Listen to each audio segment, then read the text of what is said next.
Tu és santo, Deus. Espírito Santo, Tu estás neste lugar. Eu gostaria de convidar você a abrir a sua Bíblia comigo. Tu és santo, Deus. Tu és maravilhoso, Senhor. Não há ninguém como Tu, Jesus. Não há ninguém como Tu, Jesus. Tu és o Santo de Israel. E a Tua presença é tudo nas nossas vidas, Senhor. A Tua presença, Deus, é o que nós desejamos, Senhor. Senhor, eu não gostaria de sair em nenhum outro lugar a não ser na Tua presença. Aleluia. Abra sua Bíblia comigo. O profeta Daniel. Livro do profeta Daniel, capítulo de número 1. Aleluia. Tu és santo, Deus. Santo Tu és, Jesus. Santo Tu és, Jesus. Livro do profeta Daniel, capítulo de número 1.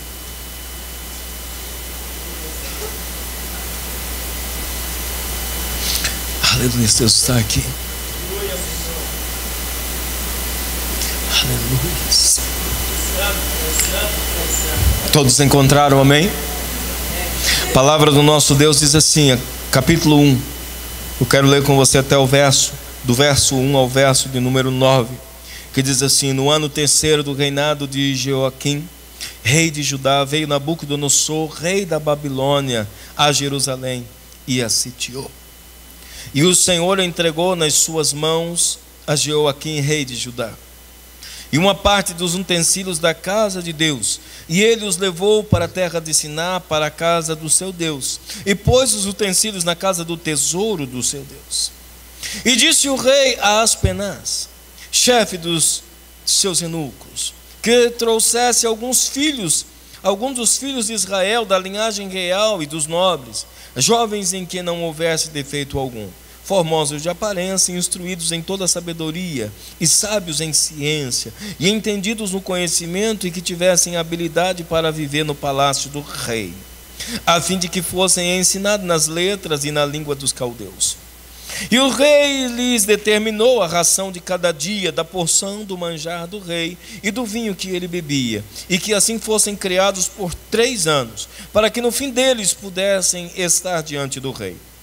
E entre eles se achavam os filhos de Judá, dos filhos de Judá, Daniel, Ananias, Misael e Azarias. E o chefe dos eunucos depois outros nomes, a saber, a Daniel pôs de Belsazar, a Ananias o de Sadraque, e a Misael de Mesaque, e a Azaria o de Abdenego. E Daniel assentou no seu coração não se contaminar com a porção do manjar do rei, nem com o vinho que ele bebia. Portanto, pediu ao chefe dos eunucos que lhe concedesse não se contaminar. Ora, deu Deus a Daniel graça e misericórdia diante do chefe dos eunucos. Amém? Que Deus abençoe a porção da sua palavra. Você pode se sentar. Aleluia. Eu quero conversar um pouco com você nessa manhã a respeito do governo de Deus. Diga comigo, o governo de Deus. Eu quero falar sobre o governo soberano de Deus. Deus nunca perdeu o domínio. Deus nunca perdeu a sua soberania. Ele governa com excelência. Ele governa com soberania e excelência. Deus nunca saiu do governo do acontecimento do mundo. Todas as coisas que acontecem no mundo, nada acontece sem a permissão de Deus. A Bíblia diz: seja tronos, seja reis, seja governos e seja domínio. Nada acontece sem que o Senhor determine que aconteça. Quando nós nós olhamos dentro desse contexto da vida de Daniel, que é tão conhecido, um profeta muito conhecido na Bíblia, principalmente porque foi livrado das covas dos leões, né? Deus livrou ele da cova dos leões. No contexto em que Daniel estava vivendo, na sua época, na sua geração, foi uma geração muito conturbada, de muitos conflitos, de muita resistência para se viver naquele tempo. Era um tempo muito difícil de se viver, era um tempo muito difícil de se expressar em liberdade, até para adorar era difícil, até para proclamar a sua fé era difícil. A Bíblia diz que o povo de Israel, no livro de 2 Reis, a partir do capítulo de número 23, a Bíblia diz, amado, que o povo de Israel estava muito distante do Senhor. Cada um buscava o seu próprio querer, cada um fazia o que bem queria.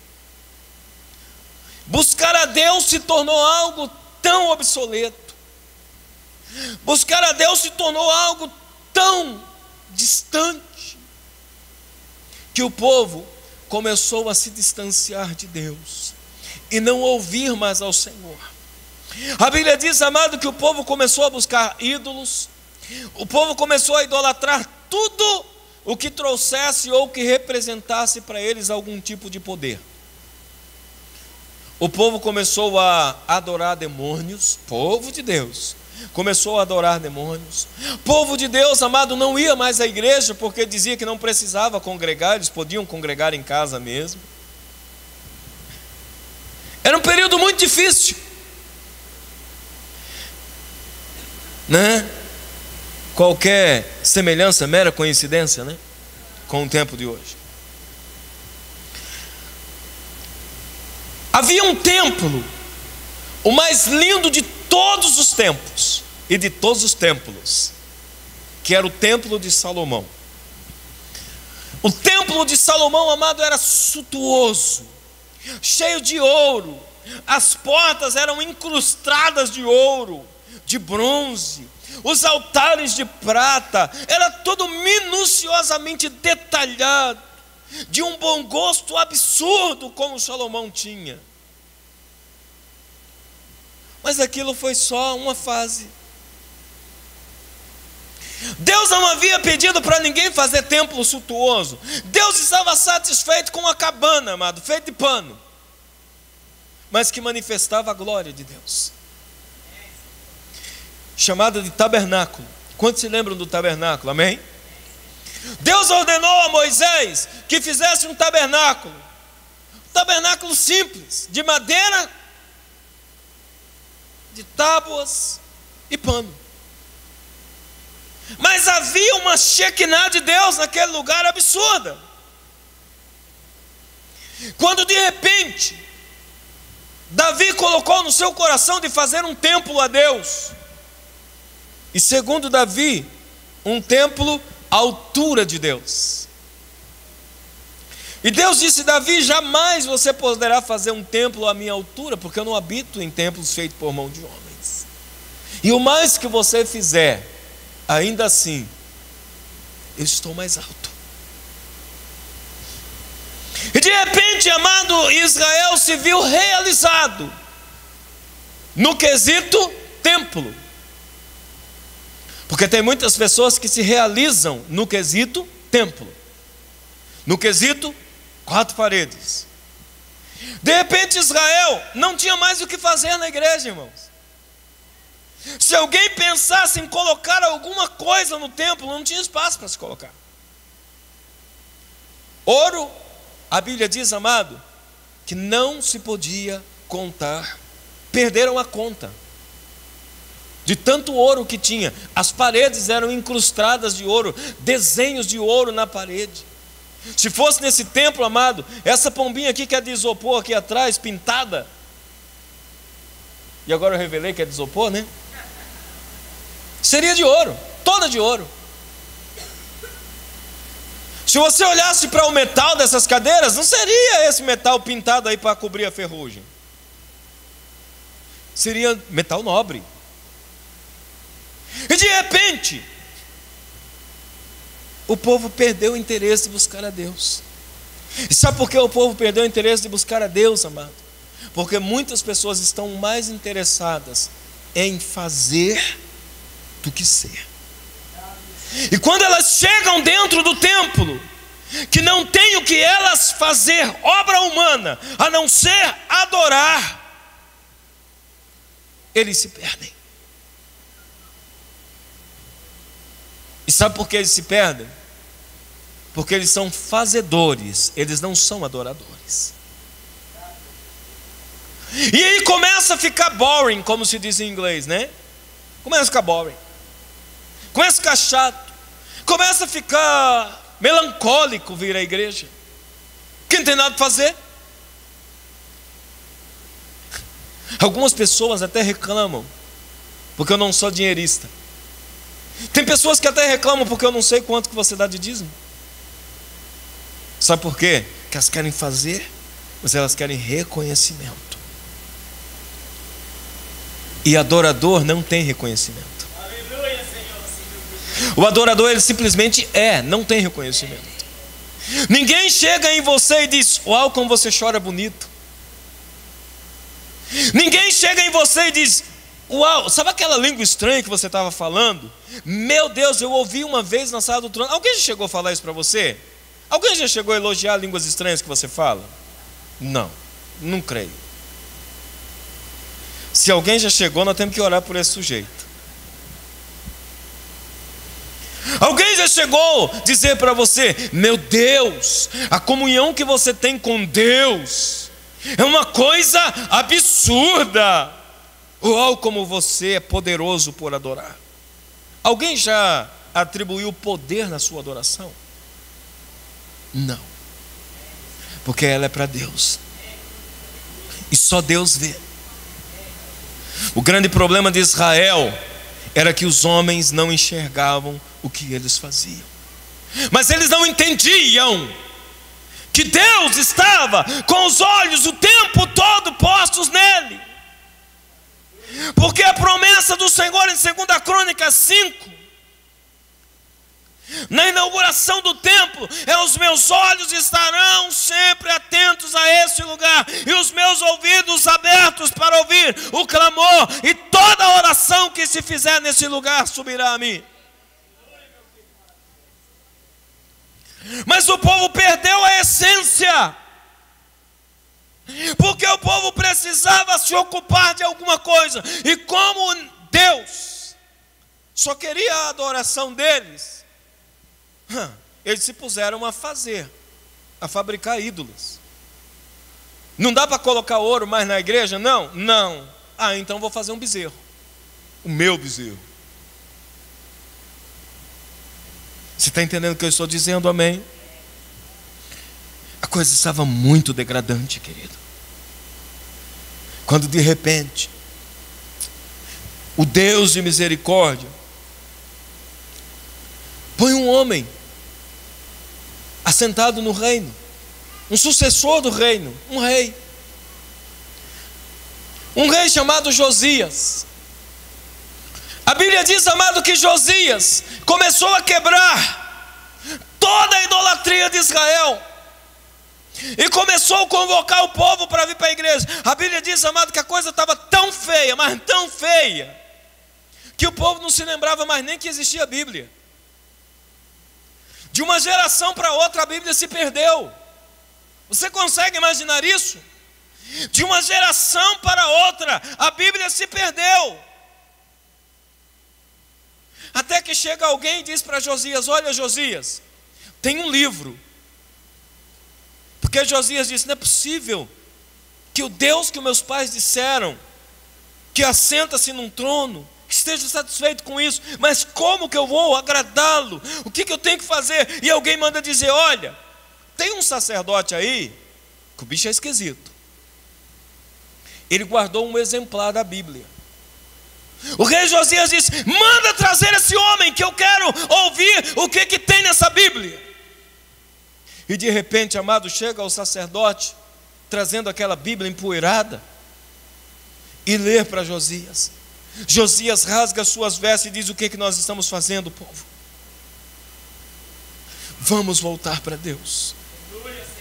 E a Bíblia diz que ele começou, amado, como um rei, ousado e usado por Deus. Ele começou a quebrar toda a idolatria, e ele mesmo começou a pregar. Não era comum um rei pregar. E ele mesmo começou a pregar e dizer: voltemos ao Senhor, voltemos ao Senhor. Judá, volte ao Senhor. Jerusalém, volte ao Senhor. Jerusalém, Jerusalém, volte ao Senhor. Mas a Bíblia diz, amado, que mesmo toda a idolatria tendo sido arrancada por decreto, o povo não voltou para Deus. Mesmo toda a idolatria tendo sido tirada, confere comigo lá em 2 Reis depois, não agora, lá na sua casa, 2 Reis capítulo 23. Toda a idolatria, mesmo toda a idolatria sendo removida, a lei do Senhor sendo promulgada, sendo pregada nas praças, mesmo assim, o povo não voltou a Deus. Sabe por quê, filho? Olha aqui para mim. Quando você não está interessado em adorar, nem por decreto você adora. Nem que eu imponha, você não faz. Porque você quer provar o teu valor. As pessoas muitas vezes querem provar o valor. Você sabia que tem muita gente que não vem na igreja para ver o valor que elas têm? Se alguém vai ligar, se o pastor vai atrás. Na verdade, elas não estão precisando de nada. Na verdade, elas não estão enfermas. Elas não estão passando necessidade.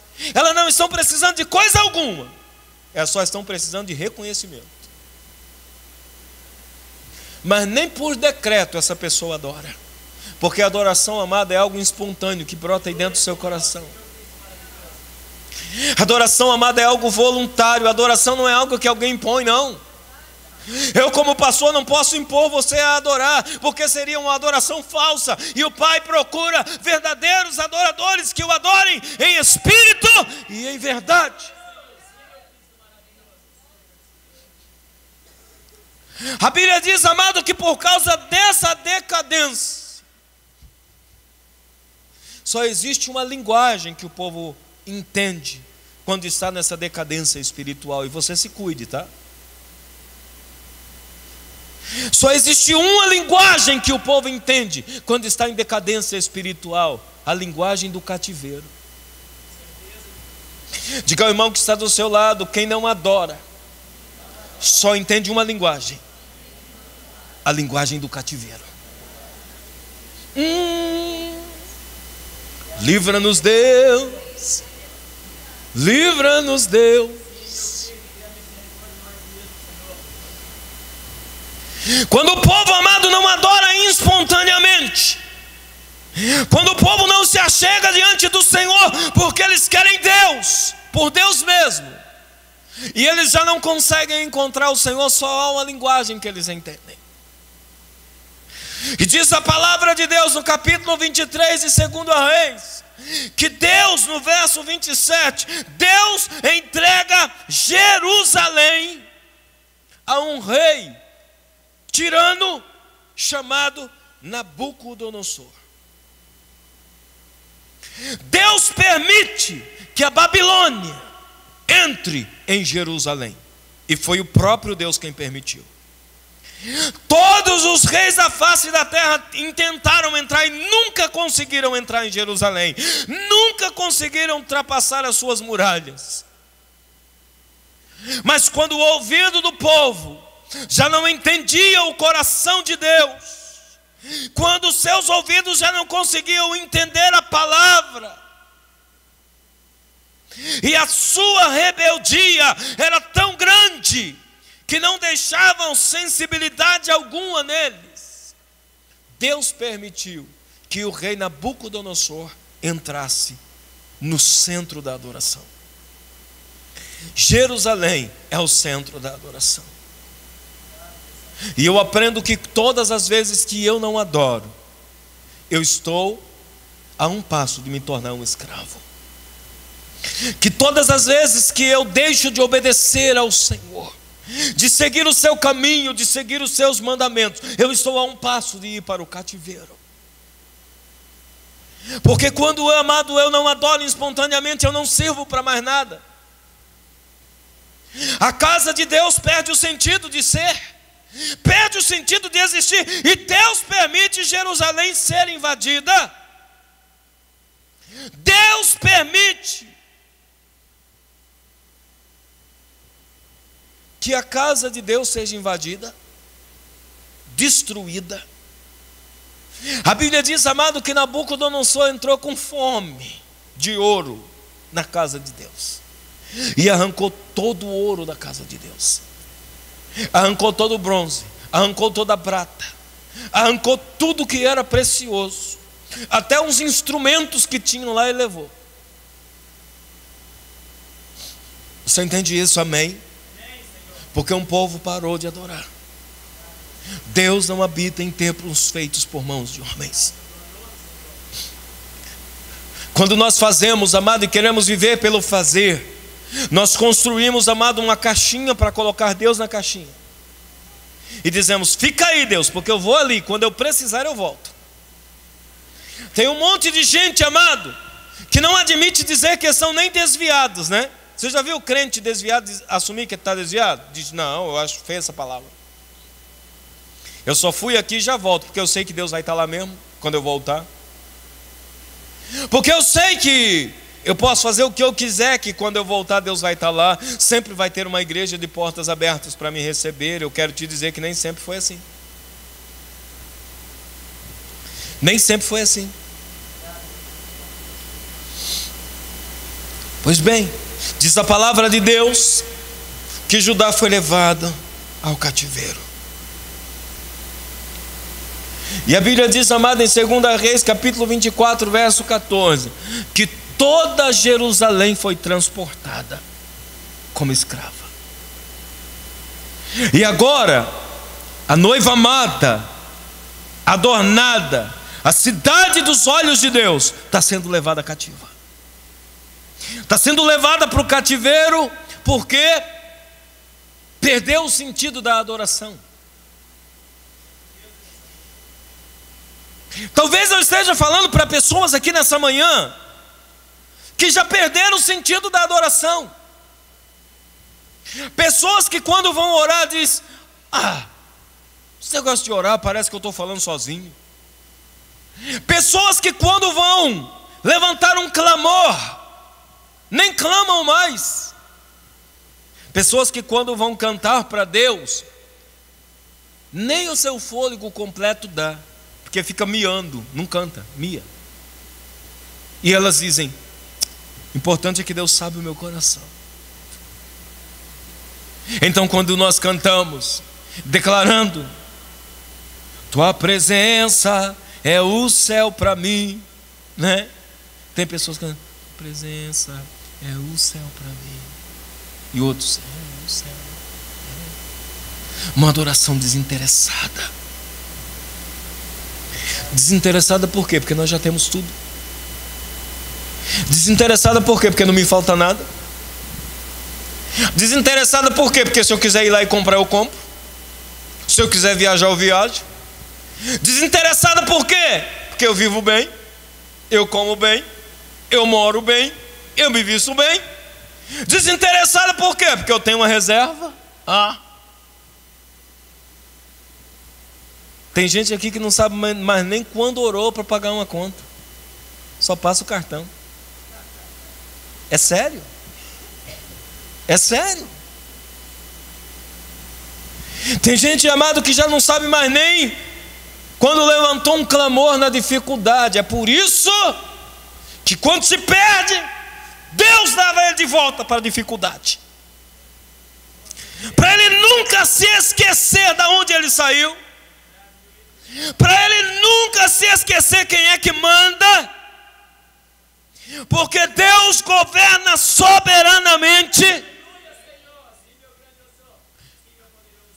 O homem nunca estará no comando, saiba disso, filho. Nem da sua própria vida você nunca estará no controle. Porque nós nos esquecemos muitas vezes que o fôlego que eu respiro não é meu. Os órgãos que estão aqui dentro que me fazem viver não são meus, são dele. Basta uma bactéria entrar aí dentro que estraga tudo. E aí você fica, ora por mim, ora por mim. Tem misericórdia, Senhor, senão eu morro. Fica morrendo de medo de morrer. Mas estava se achando no governo, estava se achando no domínio. Deus tem os seus meios para nos atrair de volta. Diga para o teu irmão, Deus tem os seus meios para nos atrair de volta. Se você colocar, filho, os seus olhos no templo, você vai se perder. Se você colocar os seus olhos na estrutura humana, você vai se perder. Porque quando ela chegar a ser o que você espera que ela seja, já não há mais nada para você fazer a não ser adorar. E aí, amado, se você não for adorador, perdeu a tua funcionabilidade. Tem pessoas que estão enfrentando dificuldades com isso. A Bíblia diz, amado, que Jerusalém foi levada cativa, e todos os príncipes e todos os homens de valor, entre eles Daniel. Daniel era um menino temente a Deus, um adolescente que temia ao Senhor.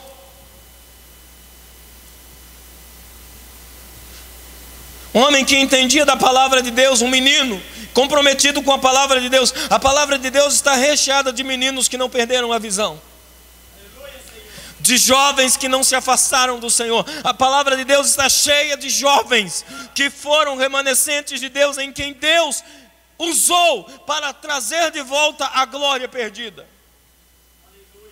Pessoas que o mundo não dava nada. Talvez, querido, você esteja ficando tão cheio de tanta religiosidade, porque a religiosidade nos fadiga, querido. Porque eu vou fazendo, e eu quero reconhecimento, e o reconhecimento não vem. Então eu vou murchando, ao ponto daquilo não ser mais importante para mim. E eu quero te desafiar nessa manhã, querida, a voltar à essência, a adorar, querido, não porque nessa manhã você vai receber alguma coisa, mas porque você quer dar alguma coisa para Deus. Não adorar a Deus, amado, porque você quer ser alguém grande ou alguém conhecido, mas porque você quer fazê-lo grande, fazê-lo conhecido entre as nações. Quando você entende isso, amado, você sabe o valor que tem você estar aqui dentro nessa manhã. Quando você compreende isso, você sabe o valor que tem você erguer as mãos santas diante do santuário do Senhor, porque alguma coisa está se movendo no mundo espiritual, no mundo invisível, naquilo que eu não posso ver. A tua oração tem poder, querido. A tua oração tem poder. Quando você ergue mãos santas diante do altar de Deus, as coisas não ficam da mesma maneira. Situações começam a mudar, circunstâncias começam a mudar, só no estender das suas mãos. Talvez você erga as mãos nessa manhã e não sinta nada, mas não significa que algo não está movendo, porque está movendo. Alguma coisa está acontecendo agora no mundo espiritual enquanto nós estamos aqui, queridos. Deus está usando, querido, a tua boca, Deus está usando a tua mão, Deus está usando a tua fé. Alguma coisa está movendo no mundo espiritual enquanto você está aqui nessa manhã. Não são essas quatro paredes, porque elas são inanimadas, filho. Parede não tem vida.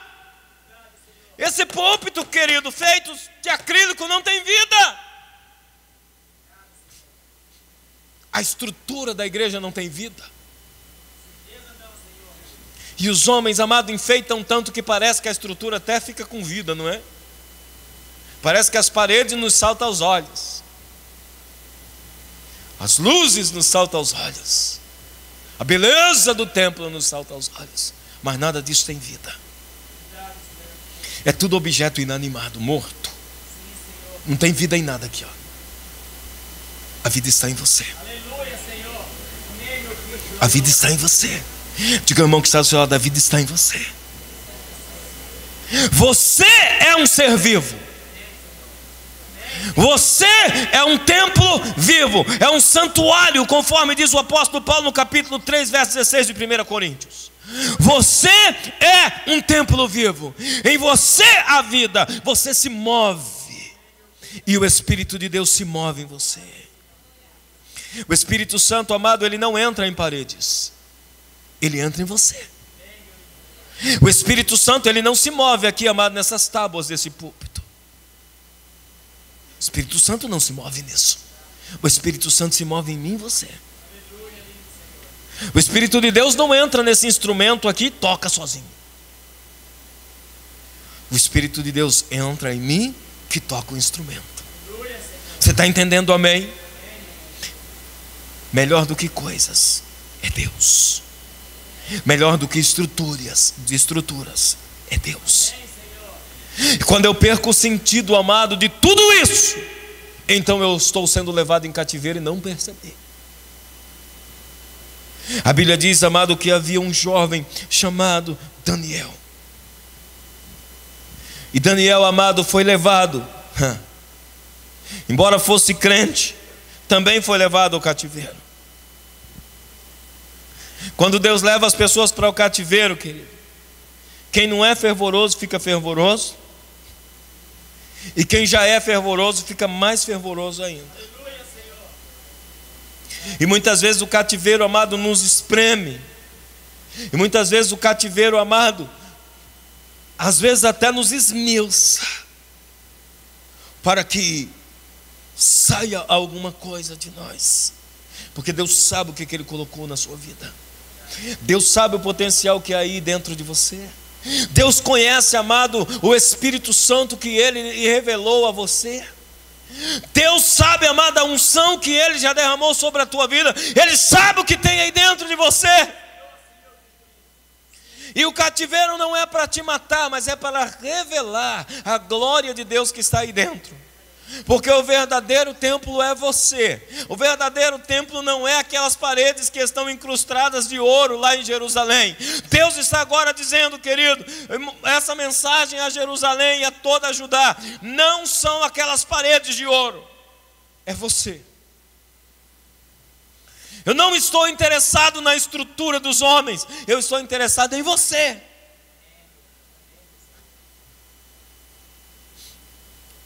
Daniel sabia de uma coisa mais do que ninguém: os homens não são soberanos.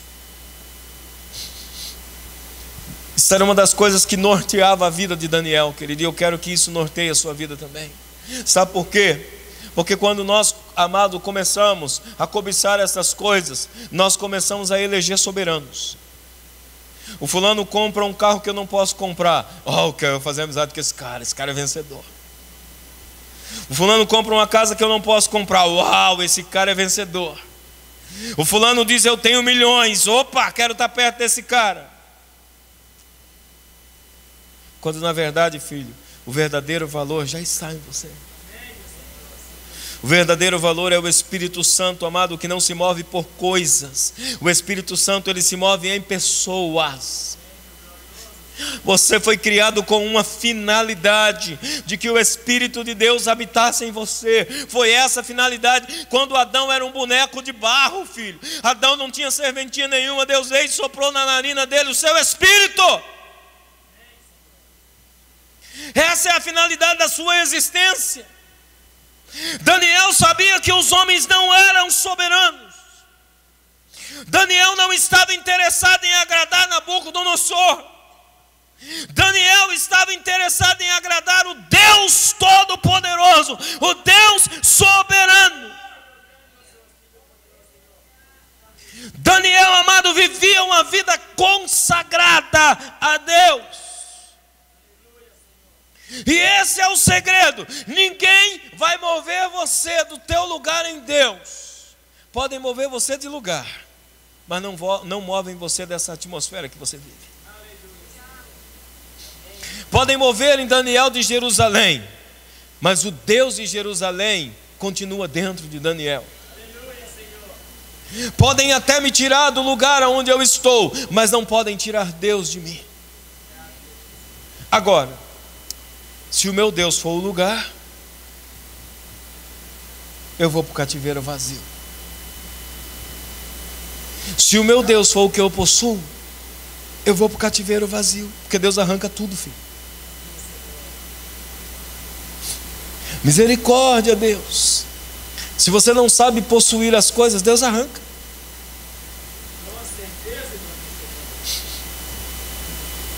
Desses dias, amado, um pastor da Flórida me contou um testemunho, já faz um tempo, faz mais de um ano, de que uma pessoa entrou na igreja toda arrogante. O pastor estava pregando, a pessoa não queria estar ali. Sabe aquelas pessoas que vão para a igreja sem querer estar ali? Mas porque do constrangimento foi. O pastor estava pregando, e quando terminou o culto, alguém trouxe o visitante para o pastor orar, ali na Flórida. Eu não vou dizer a igreja para não expor a pessoa. Está aqui bem pertinho. Alguém trouxe o visitante para orar, e o pastor disse: meu filho, vem aqui que eu vou orar para você. Deus vai te abençoar e vai te fazer prosperar. O pastor todo alegre.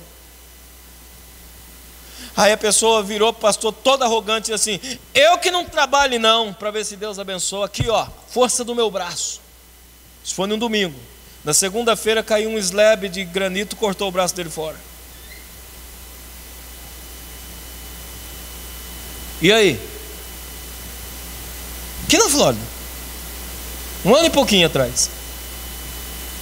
Você se alega com isso, pastor? De jeito nenhum, fico triste, que a ignorância mata. Se o Senhor não operar, filho, você não pode nada. Os homens não governam nada. Você pode até pensar, porque você angariou alguma coisa, você tem algum governo, você não tem nada. Não tema os homens poderosos, filhos. Não tema os homens poderosos, porque eles passam. Os homens poderosos passam. Durante muito tempo as pessoas veneraram Fidel Castro. Sexta-feira de madrugada passou. Já não mais. Não existe mais Fidel Castro. Morreu. Deus é soberano. Aleluia, Senhor. Deus continua no governo. Deus continua determinando quem reina e quem não reina. Ai meu Deus, e agora que esse homem foi eleito? Foi Deus quem colocou. Quem sabe Judá volta à essência. Aleluia, Senhor. Aleluia, Senhor. Quem sabe ainda há tempo para você, Judá. Quem sabe Judá se arrepende, porque se não se arrepender, o livro de Daniel nos conta lá no finalzinho que o rei do sul vai se levantar contra o rei do norte, e o rei do sul vai dar um couro no rei do norte. Que? Aonde foi? Está na Bíblia. Ainda hoje Deus levanta a Babilônia para levar em cativeiro, quando os filhos de Jerusalém se acham soberbos. Daniel, amado, tinha uma vida consagrada a Deus, e nada podia movê-lo dessa consagração, absolutamente nada. Ele chega, amado, como cativo, mas comprometido, como cativo, mas como consagrado. Daniel, a Bíblia diz no verso 8, eu amo essa palavra. E Daniel assentou no seu coração não se contaminar com a porção do manjar do rei, nem com o vinho que ele bebia. Assentou no seu coração. Quando o homem tem uma vida consagrada, filho, ele não faz porque é proibido, ele não faz porque é errado, ele deixa de fazer porque ele quer agradar a Deus. Inverte-se valores, porque tem muita gente que não faz porque é errado. Já existem outros que não fazem porque querem agradar a Deus. Vida consagrada. Vida consagrada. Mesmo, amado, dentro daquele cativeiro, Daniel não se deixou contaminar. Pelo contrário, Daniel disse: agora mais do que nunca é que eu preciso me consagrar. Mais do que nunca é que eu preciso me achegar a Deus. A minha adoração ninguém pode roubar. A minha adoração ninguém pode arrancar de mim. A minha consagração ninguém pode tirar de mim. Aprenda isso em nome de Jesus. A tua consagração ninguém pode arrancar de você. Nada e ninguém. Amado, entra rei, sai rei. Reino é destruído, reino é elevado. Mas o homem consagrado e a consagração de Deus que está na sua vida não pode ser removida. Se de fato ela for verdadeira, se de fato a tua vida estiver consagrada diante do altar de Deus. Daniel conseguia ver quão frágeis eram reinos da terra. Todos estavam, amado, temerosos com Nabucodonosor. Daniel não temia Nabucodonosor, porque Daniel sabia que o governo e o domínio continuam na mão do Senhor. O reino e o domínio continua nas mãos do Senhor. No Evangelho de João, capítulo 18, verso 36, o Senhor Jesus diz assim: o meu reino não é desse mundo. Porque se fosse desse mundo, se o meu reino fosse desse mundo, eu ordenaria aos meus servos, os anjos, e eu não seria entregue nas mãos dos judeus. Mas porque o meu reino não é desse mundo, é que eu me entrego. Porque eu não perco o governo por me entregar à cruz. Pelo contrário, eu começo um novo governo. Eu começo a governar através da cruz. Jesus disse isso no Evangelho de João, capítulo 18, verso 36. Meu reino não é desse mundo. Daniel, amado, estava envolvendo, e ele sabia de quem ele era súdito. Ele poderia até ser levado escravo, mas ele não era súdito de Nabucodonosor. Ele era súdito do Senhor. E ninguém poderia tocar na soberania do Senhor. Daniel cresce no reino. Daniel fica sendo conhecido no reino. E a Bíblia diz que já em seguida, no capítulo 2, o rei tem um sonho. O rei Nabucodonosor tem um sonho. Você conhece a história. Ele sonha com uma estátua que tinha a cabeça de ouro, o tronco de bronze e os braços de prata, e que tinha as pernas e os pés de barro e ferro, e ninguém conseguia entender o que era aquilo. Aliás, ele nem contou o sonho. Ele disse assim: eu quero que vocês digam o que eu sonhei, e eu quero que vocês digam o que significa isso. Porque se vocês não souberem, eu vou matar todos vocês que vieram. Presta atenção. Correndo risco de morte. A Bíblia diz que Daniel diz assim: me dá um tempo, porque eu preciso orar. E ele chama Sadraque, Mesaque e Abednego, os três amigos inseparáveis de oração, homens consagrados também. E diz: vamos orar. Porque nos momentos difíceis é necessário achar companheiros de oração. Eles começam a orar, querido, e Deus dá a revelação para Daniel. E Daniel vai falando o que cada coisa significa, e eu não tenho tempo para dizer. Ele diz: olha, você sonhou assim, assim, assim, assim, com uma estátua. E essa estátua tinha uma cabeça de ouro.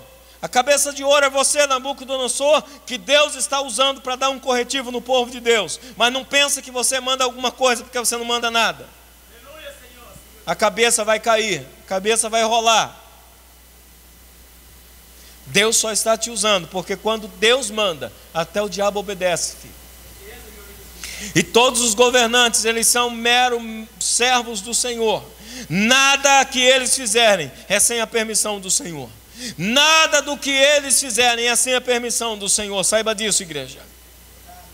Deus está começando a levantar, amado, um povo aqui na América. E olha que nem começou ainda o que está para vir. Mas já tem um povo que ficou esperto e já entendeu.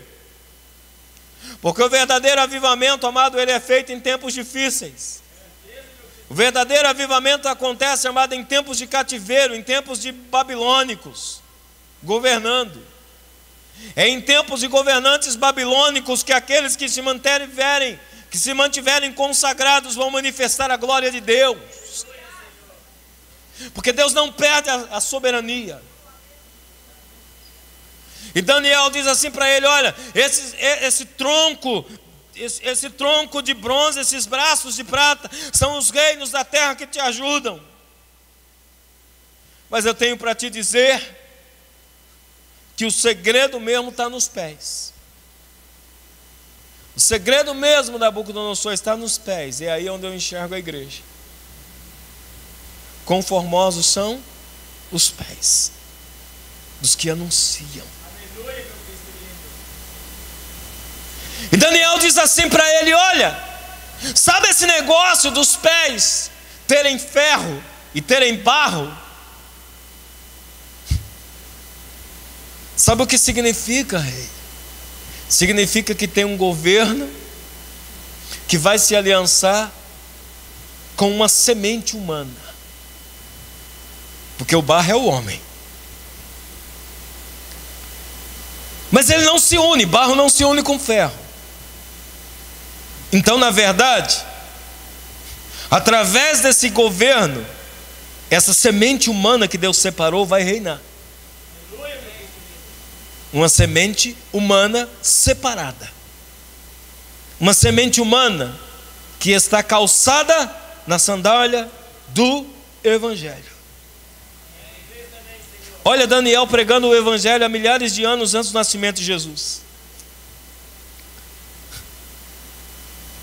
É a armadura que Paulo prega já depois de milhares de anos. Um povo que vai estar calçado com a sandália do Evangelho, ó rei. Esse povo separado, que vai pegar a onda do ferro, mas não se une com o ferro, porque eles são separados, eles são barros. Mas é através disso que eles vão reinar. E ele diz assim: e então o reino de Deus, capítulo 2, verso 44. Por causa desses pés vai ser estabelecido um reino que não terá fim. Não será como o teu, que é passageiro. Mas esse povo que está representado nesses pés, ó Nabucodonosor, esse povo que é barro, esse povo que não tem valor comercial, aleluia por isso. Diga para o teu irmão: você não tem valor comercial. É, amado, os mercantes dessa terra não se interessam por você. Você não tem valor comercial, você é barro. E não adianta querer adornar esse barro aí, porque o barro não une com nenhuma liga metálica. É um dos únicos materiais que não se une à liga metálica. Não dá liga. Você está entendendo, amém? É simples, mas estabelece um reino que jamais será destruído. Deus está usando você, igreja, para estabelecer o reino de Deus. Mas isso vai depender de uma vida consagrada, de alguém, amado, que não vai se contaminar com os manjares do rei. Porque o rei vai oferecer manjares para você. Prepare-se, porque eu estou dizendo para você. O rei, o próprio Nabucodonosor, ele vai oferecer para você algumas coisas. O meu conselho, e eu quero que você se lembre disso quando ele te oferecer, é que você não aceite. Eu não vou sentar na tua mesa para comer dos teus manjares. Eu não vou sentar à tua mesa para beber dos teus vinhos. Eu posso ser sustentado por legume e água, mas a minha vida consagrada eu não vendo. A minha consagração eu não troco. A minha consagração eu não negocio. Porque eu sei que através de mim um reino está sendo instituído. E é um reino que se estabelece para sempre. Porque os homens governam parcialmente, mas o domínio será assumido pelo Filho do homem. O homem pode até governar, querido, parcialmente, mas o domínio ele não tem. Diga ao teu irmão: o homem pode até governar, mas não tem domínio. Você entende isso, amém? Então não temam os poderosos, porque eles podem até governar, mas o domínio Deus não entrega. Deus entrega até a autoridade de governo, mas domínio não. Domínio está em suas mãos, diz a Bíblia. Deus entrega poder, força e governo, mas domínio não. E é isso que faz toda a diferença na vida de alguém consagrado. Você entende isso, amém? Porque alguém que é consagrado nunca será dominado por forças humanas. Alguém que é consagrado nunca será dominado por forças terrenas. Alguém que é consagrado, amado, é dominado pelo Espírito de Deus. Nada do que acontece à sua volta afeta. Porque os homens podem até governar e decidir que você não tem direito a um papel, ou decidir que você não tem direito àquilo, ou decidir que você tem direito parcialmente àquilo outro. Mas o domínio da tua vida, filho, o domínio da tua vida esse ninguém tem, a não ser o Senhor soberano. O domínio está nas mãos do Filho do homem. A Bíblia diz, amado, no capítulo 7 de Daniel, e eu já estou encerrando, que ele tem uma visão. Ele tem uma visão no meio do reino. E no meio dessa visão, ele diz: eu fiquei até atônito com a visão, porque era um grande combate. Era um grande combate com algumas aparentes perdas. Mas o Senhor estava no domínio até nas perdas. Então, quando você perder alguma coisa, filho, saiba que Deus ainda está no domínio, que Deus ainda está no controle. Perdeu porque Deus quis que perdesse. E diz a palavra de Deus, querido, que Daniel fica impactado ao ver o Filho do homem. Olha que Jesus não tinha nem nascido em carne ainda, e Daniel já via Deus passeando, já via Jesus passeando nos céus. E ele disse: eu vi ele chamando um ancião de dias, e entregando a esse ancião de dias autoridade para governar.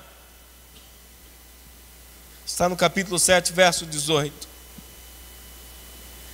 E a esse ancião de dias que tinha capacidade para governar, Deus exerceu através dele o seu domínio, e o reino de Deus se estabeleceu para sempre. Pode passar os anos, podem passar o tempo, podem passar os reis, os dominantes da terra. Você pode estar vivendo numa época completamente diferente, numa época tecnológica. Você pode estar vivendo o que você quiser estar vivendo. A verdade é, você não tem um domínio de nada, tá, querido? Você foi criado para um propósito. Você foi criado para um propósito. E se você não servir para esse propósito, você não vai servir para mais nada. Eu quero que você entenda, igreja, cada um de vocês que estão me ouvindo aqui nessa manhã. Eu não sei o que está por vir sobre a terra, mas virão tempos difíceis. E eu quero que vocês guardem essa palavra que eu estou dizendo para vocês.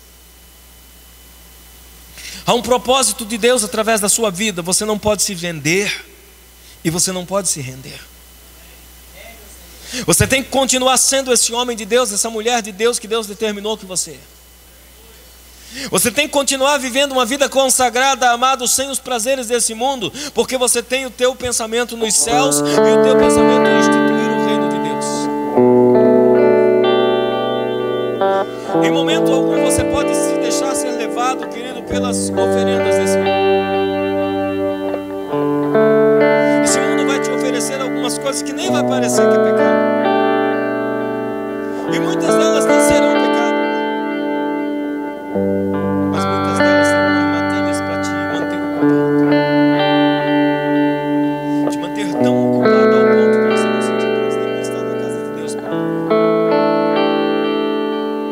Te manter tão confortável que você não precisa mais vir à igreja, você pode ficar em casa. Te manter tão ocupado ao ponto de você se esquecer que está no domingo. Porque de repente você começa a governar alguma coisa, porque Deus dá porções a governar. O perigo está em um homem esquecer quem está no domingo, no controle. Você pode até governar, mas quem tem o controle é Deus. Você pode até adquirir,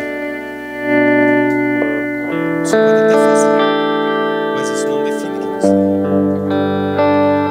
Porque quem você é já foi definido. Quem você é já foi definido. Porque quando Deus criou o homem no jardim do Éden, ele disse: façamos o homem conforme a nossa imagem e conforme a nossa semelhança. Então quem você é, filho, já está definido. Amém? Nada do que você fizer será superior ao que você é. Porque quem você é já está definido. Diga ao irmão que está do seu lado: nada do que você fizer superará quem você é. Porque já está definido quem você é. Nenhuma obra das tuas mãos será maior do que a tua adoração.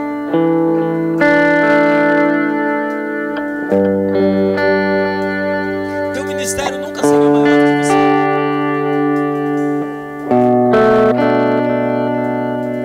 E o teu ministério também não definirá quem você é.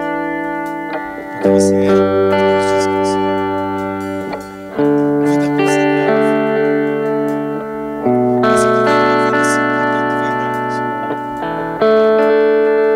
Se importa em orar. Se importa em ler a Bíblia. Se importa em jejuar. Se importa em ir na casa de Deus e ligar as suas mãos. Porque isso está acontecendo uma coisa aqui no mundo espiritual. Deus está governando e dominando através da sua vida.